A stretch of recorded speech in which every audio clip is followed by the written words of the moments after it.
हर कोई भगवान को क्यों नहीं देख सकता? ईश्वर को खोजने से पहले स्वयं को जानो। नाम, उम्र और काम आपकी पहचान नहीं दे सकते, क्योंकि आप काम, उम्र, नाम बदलने पर नहीं बदलते हैं।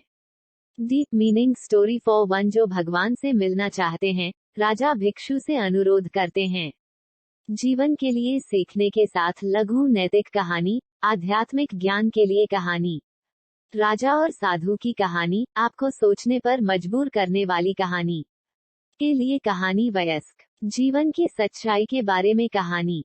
एक साधु पूरी दुनिया की यात्रा करके भारत लौटा था।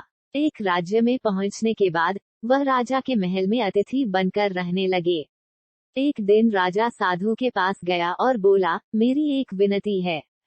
मैं एक के लिए यही मांग रहा था। 20 साल तक सवाल किया लेकिन किसी ने मदद नहीं की। क्या तुम? भिक्षु ने उत्तर दिया, जरूर, मुझसे पूछो। राजा ने कहा, मैं भगवान से मिलना चाहता हूँ। मुझे कोई स्पष्टीकरण नहीं चाहिए कि कैसे। मैं बस मिलना चाहता हूँ सीधे भगवान। क्या आप भगवान से मिलने में मदद कर सकते हैं? साधु मुस्कुराया और पूछा, जरूर। तुम भगवान से अभी मिलना चाहते हो या थोड़ी देर बाद? राजा ने कहा, क्षमा करें, शायद आप नहीं समझे। मैं परमपिता की बात कर रहा हूँ, परमात्मा। क्या तुम नहीं समझे कि मैं भगवान बोल रहा हूँ? भिक्षु ने कहा, महामहिम, भूलने की कोई गुंजाइश नहीं है। यह मेरा काम है। तो आपने फैसला किया कि अगर आप अभी मिलना चाहते हैं या थोड़ी देर बाद? भिक्षु ने फिर कहा, आप 20 साल से मिलने के लिए उत्सुक हैं और आज समय आ गया है, आओ तो मिलो। तो अभी क्यों नहीं मिलते? राजा ने हिम्मत की। उसने कहा, अच्छा, अब मैं मिलना चाहता हूँ, कृपया मुझे उससे मिलने में मदद करें। साधु ने कहा, ठीक है। अब कृपया इस छोटे से कागज के टुकड़े पर अपना नाम और पता लिखें कि मैं परमेश्वर को बता सकता हूँ कि तुम कौन हो। राजा ने अपना नाम, पता, अपने महल का, अपना परिचय, अपनी उपाधियां लिखकर दे दी साधु। पढ़कर साधु ने कहा, महाराज, ये सब बातें जो आपने कागज पर लिख दी हैं, मालूम पड़ती हैं असत्य और असत्य। भिक्षु ने कहा, यदि आप अपना नाम बदलते हैं, तो क्या आप बदलेंगे? क्या आपकी चेतना, आपका होने के नाते, आपका व्यक्तित्व अलग हो जाता है?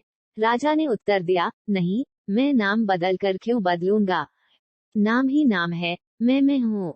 साधु ने कहा, तो एक बात तो तय हो गई कि नाम तुम्हारा परिचय नहीं है, क्योंकि उसके बदलने से तुम नहीं बदलते।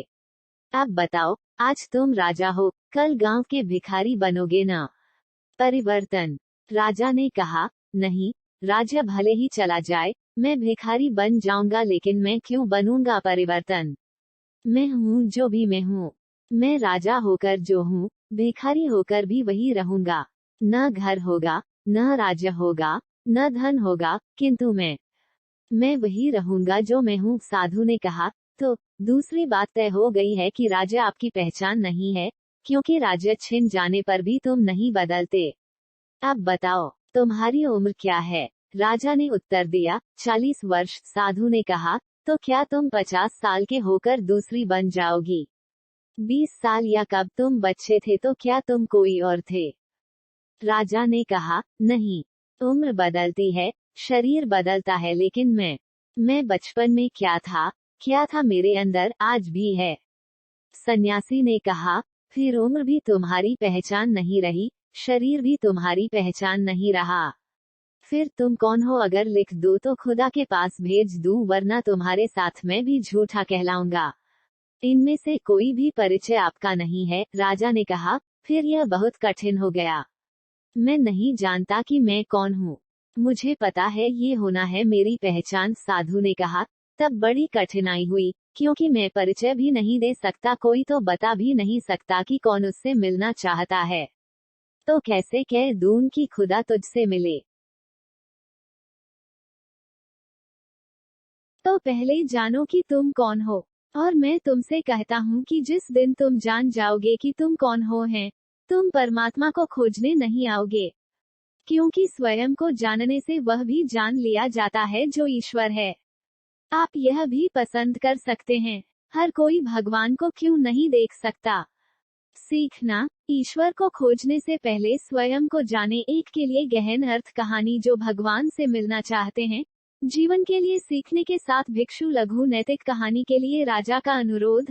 आध्यात्मिक ज्ञान की कहानी, राजा और भिक्षु की कहानी, आपको सोचने पर मजबूर करने वाली कहानी। वयस्कों के लिए कहानी, जीवन के सत्य की कहानी।